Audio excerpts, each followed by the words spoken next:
Hello everyone, here we are back again at the Let's Lumidify, and today we'll discuss about the Schrodinger's time dependent equation. So in a previous video we have talked about some basic postulates on which the quantum mechanics depends, and we have defined a function called as wave function. और जब wave function की बात चल रही थी तो मैंने उसके डेफिनेशन में आपको एक चीज़ बताई थी, यानी wave function that is Sai of x is something which is representing the quantum state of that particle. Now quantum state of the particle समझने के लिए क्या है कि वो पार्टिकल कहाँ है, क्या कर रहा है, कैसे समझेंगे तो वो वेव फंक्शन से समझेंगे. साथ के साथ ही ये भी पता चला कि वेव फंक्शन एक कॉम्प्लेक्स क्वांटिटी या फिर रियल हो सकती है.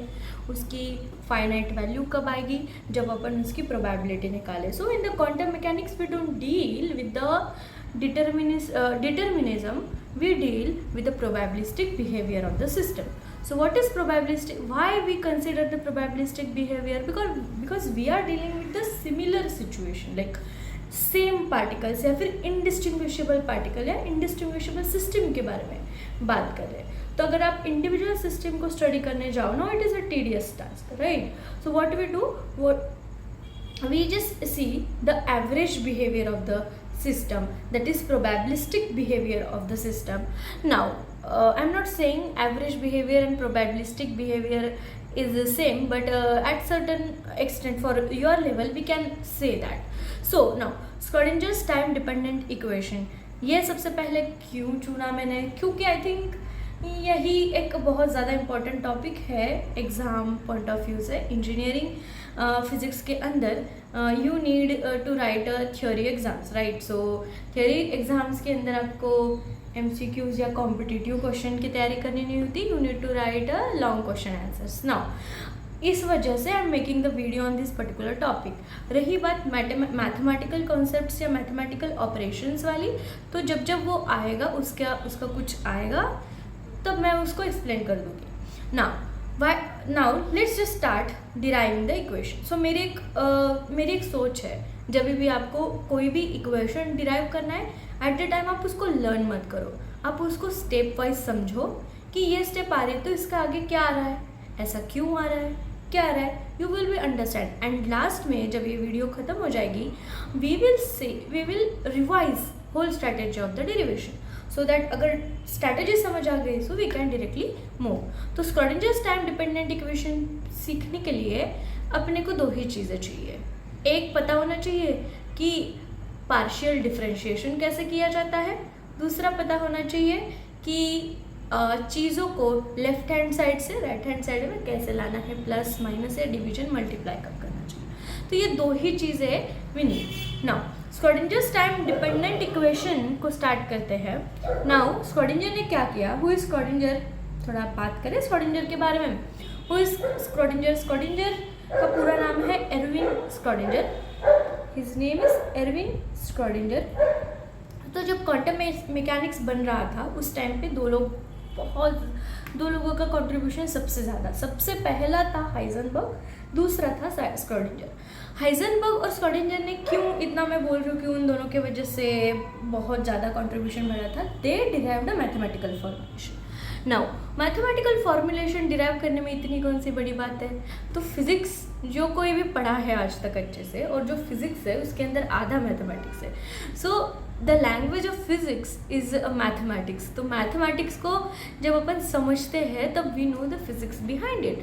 सो मैथमेटिक्स और फिज़िक्स कुछ अलग नहीं है. So quantum mechanics was a new branch and we needed a good mathematics जो कि क्लासिकल मैकेनिक्स जैसी हो.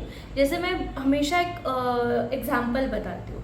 जैसे क्लासिकल मैकेनिक्स के अंदर work done is always force into displacement, but the same in the thermodynamics, that is work done in a thermodynamics, we write work done in a thermodynamics as W is equal to P delta V. This both of the equations have same physical significance, but लिखने का तरीका अलग है. Similarly यहाँ पे भी we will be having the similar situation but in the different format. लिखने का तरीका अलग होगा, ठीक है. क्यों? क्योंकि ये क्वांटम मैकेनिक्स से ये कौन से वर्ल्ड के साथ डील करता है, ये माइक्रोफिजिकल वर्ल्ड के साथ डील करता है, दैट्स वाई। नाउ स्क्रॉडिंजर्स इक्वेशन क्या है, स्क्रॉडिंजर्स टाइम डिपेंडेंट इक्वेशन क्या है? स्क्रॉडिंजर टाइम डिपेंडेंट इक्वेशन को प्रूव करने के लिए सबसे पहले कुछ कंसिडर करना पड़ेगा, जो कि है मेरा फेवरेट वेव फंक्शन, क्योंकि वेव फंक्शन अगर पता चल जाए तो सब कुछ पता चल जाए, that's why I said that is my favourite thing, psi of x. Now Erwin Schrodinger ने क्या किया, सबसे पहले he said let's just consider a microparticle, let's just consider a microparticle.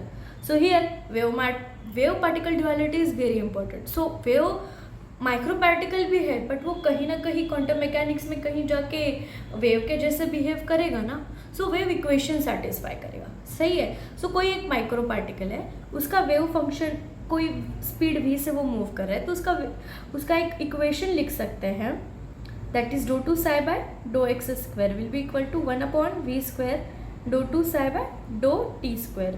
ये एक पार्शियल डिफरेंशिएशन लिख सकते हैं।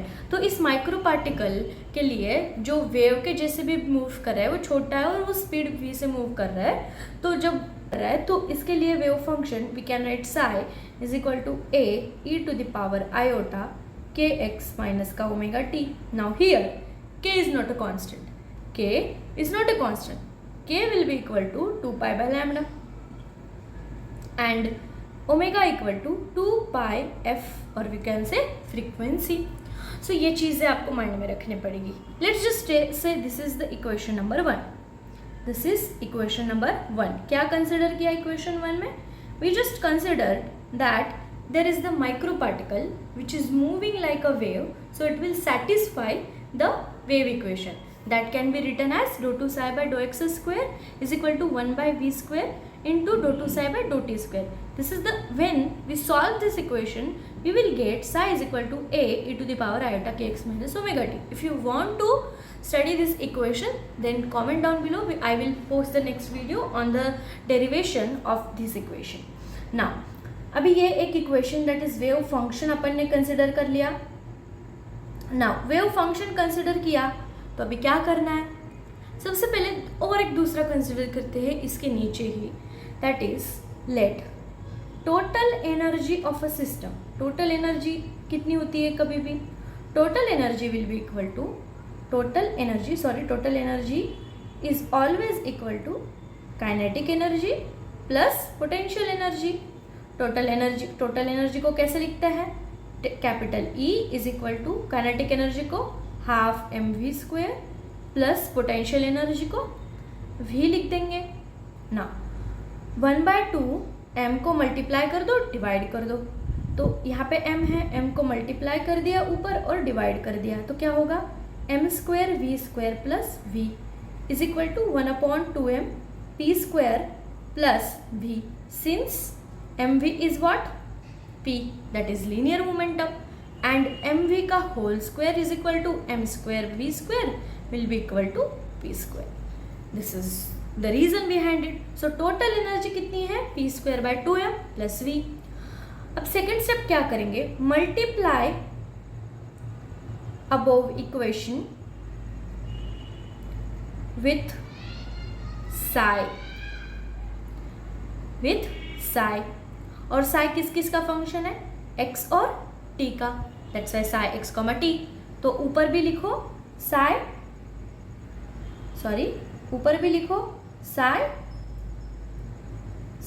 x, t। ना ये आ गया psi of x, t। ना सेकेंड स्टेप क्या लेंगे, मल्टीप्लाई करेंगे e psi x, t is equal to p square by 2m psi x, t plus v psi x, t। पूरे इक्वेशन को psi x, t से मल्टीप्लाई कर दिया। अब इस इक्वेशन को देंगे number 2। Okay, now next step क्या करें, डिफरेंशिएट करेंगे इक्वेशन 1 को। Differentiate equation 1 with respect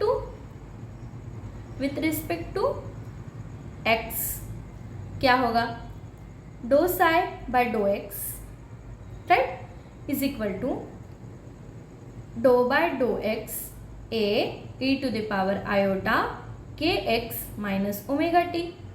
now differentiation है, a is the constant quantity, इसको बाहर निकाल लो, do by do x e to the power iota k x minus omega t. So what happens, since derivative of e to the power x is always e to the power x, ठीक है, अगर derivative हो e to the power a x का तो e to the power ax will be as it is into derivative of ax again, that is a is constant, so it will get and dx by dx is 1. So similar phenomenon we will use here, that is a do derivative of, consider this as just a x. Now derivative of e to the power x is e to the power x, x की जगह क्या है e to the power iota k x minus omega t into बचा क्या, do by do x iota k x minus omega t. तो क्या होगा, a e to the power iota k x minus omega t into iota तो constant है, बाहर निकाल लो, into do by do x of k x minus do by do x of omega t. तो क्या बचेगा, ये differentiation of t with respect to x है और ये पार्शियल है तो ये जीरो हो जाएगा।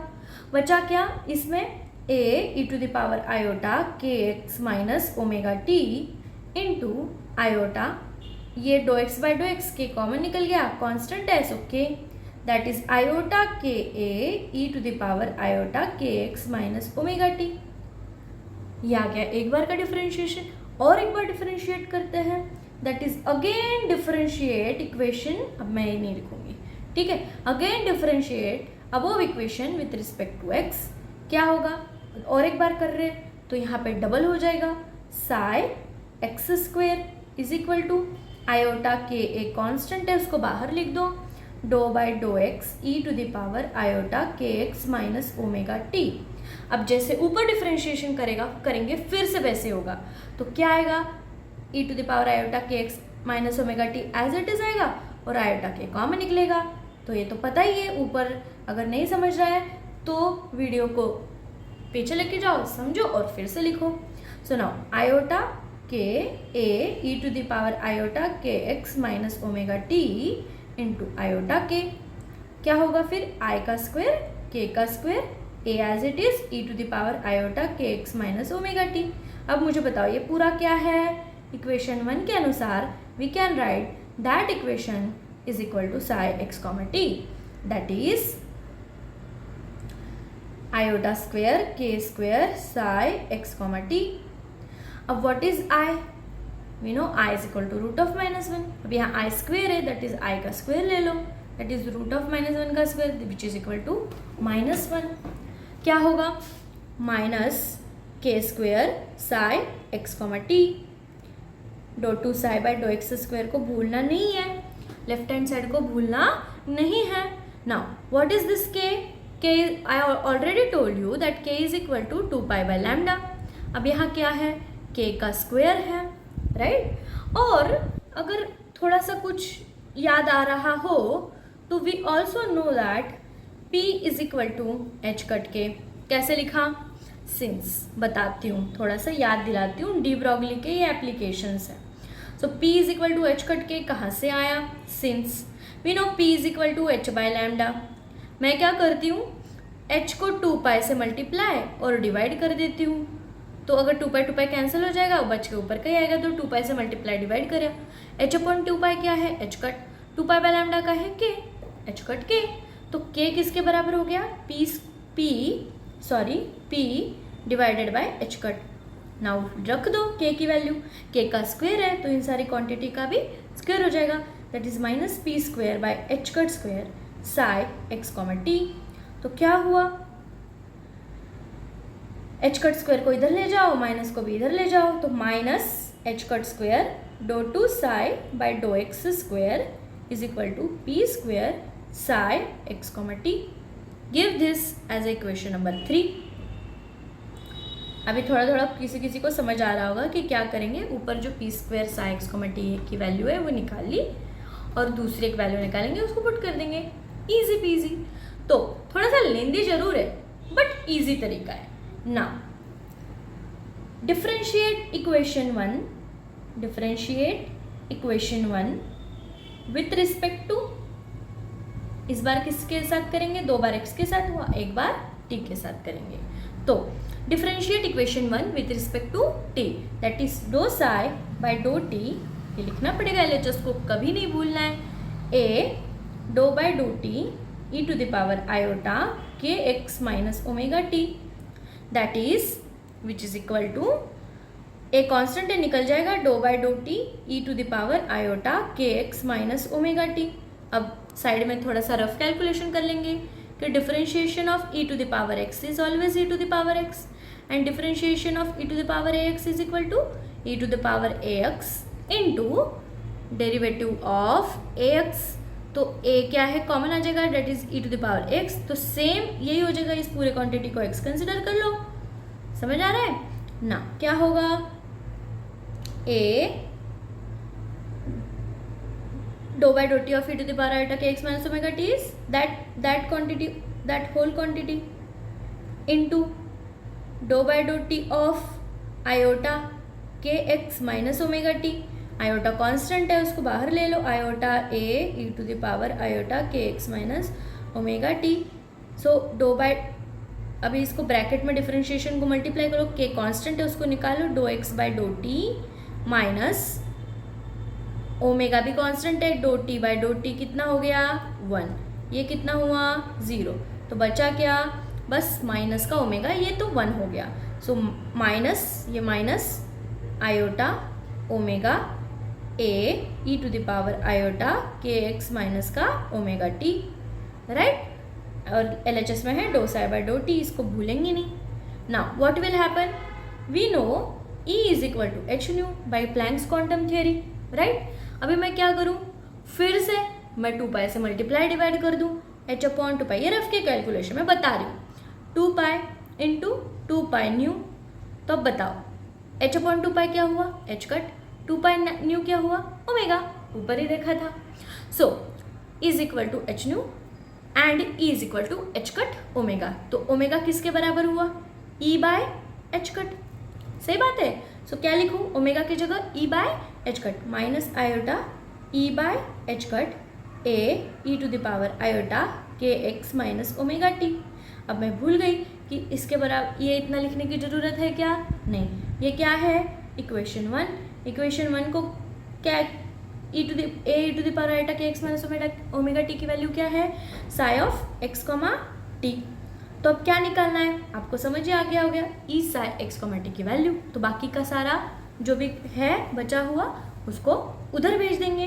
सो एच कट डिनोमिनेटर है, न्यूमरेटर में चला गया, माइनस आयोटा न्यूमरेटर में है, डिनोमिनेटर में आ जाएगा। तो कैसे लिखें, 1 by minus iota h cut do psi by do t is equal to e psi x comma t. तो क्या बचा here, since 1 by iota is equal to minus iota, तो ये माइनस को ऊपर ले जाएंगे, माइनस को ऊपर ले जाएंगे तो क्या होगा बताओ, ये 1 बाय आयोटा माइनस आयोटा के बराबर हो जाएगा, minus of minus iota is plus, minus of minus iota is plus, तो ये क्या plus iota, that is iota h cut do psi by do t is equal to e psi x comma t. Give this as I think equation number 4। अभी देखो ये जो equation था अपना कौन सा वाला, ये वाला equation 2।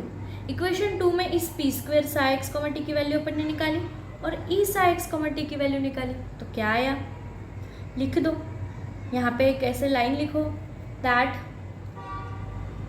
Put the value of equation 3 and 4 in equation 2। तो क्या आ जाएगा, ई की value, e psi x comma t की वैल्यू क्या है, iota h cut do psi by do t is equal to 1 by 2m as it is, p square psi x comma t की value क्या है, minus h cut square, that is right लिखेंगे minus h cut square do two psi by do x square बराबर है, plus v psi x comma t, थोड़ा इसको अच्छे से लिखें, that is minus h cut square by 2m dou 2 psi by dou x square plus v psi x comma t is equal to iota h cut dou psi by dou t. Now अगर इसको अच्छे से समझ रहे हैं आप लोग, is representing the kinetic energy and this term is representing the potential energy and this term is representing the total energy. So ये जो p square by 2m plus v को अपन ने ऐसे लिखा है अलग फॉर्मेट में, देखो मैंने फिर से वही बोल रही हूँ, क्लासिकल मैकेनिक्स में total energy kinetic plus potential में, वैसे ही क्वांटम मैकेनिक्स में भी total energy kinetic energy plus potential energy के बराबर ही है, बट लिखने का तरीका अलग है. सो यहाँ पे अगर मैं आपको बताऊँ तो यहाँ पे कुछ ऐसे हो सकता है, that is minus h cut square by 2m do 2 psi by 2x square. इसमें से साई को कॉमन निकाले तो ऐसे लिखेंगे minus h cut square by 2m do 2 by do x square plus v psi is equal to iota h cut do by do t psi. ऐसे अगर लिखे तो इसको बोलते हैं हैमिल्टोनियन ऑपरेटर. h क्या बोलते हैं? Hamiltonian operator. Hamiltonian operator h psi, इसको बोलते हैं energy operator E psi. So this is the Schrodinger's time dependent equation of one dimension. इसको 3 डायमेंशन में कैसे लिखे?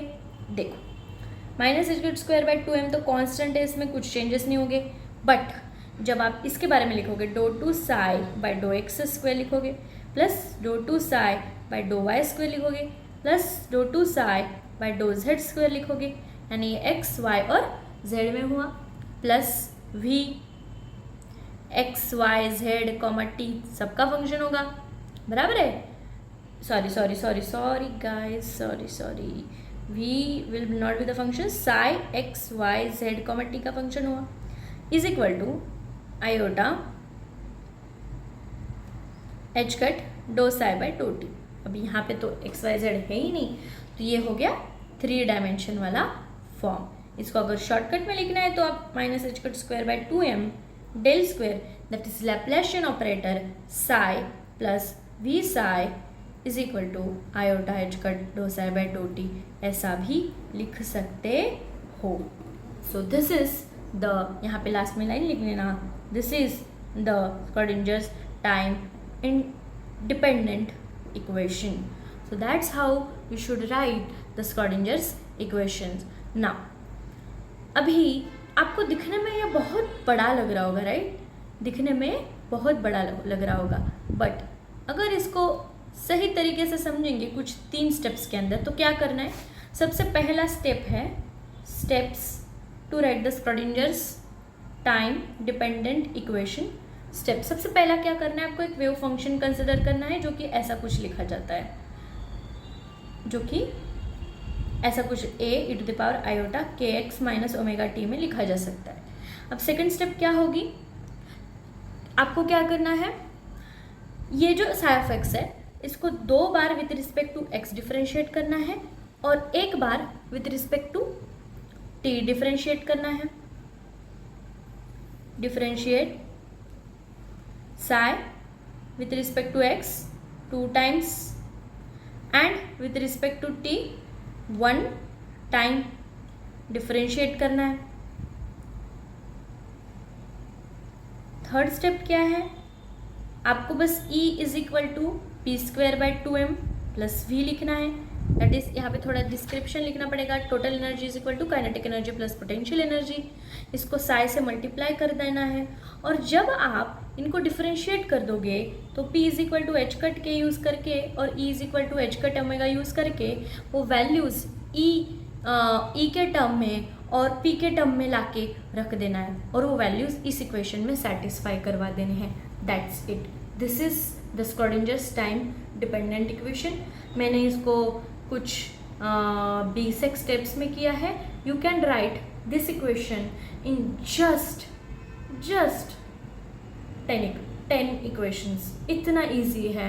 You can just skip some of the steps according to your understanding. If you like this video, please don't forget to like, share and subscribe and comment down below कि आपको ये video कैसा लगा. Bye bye.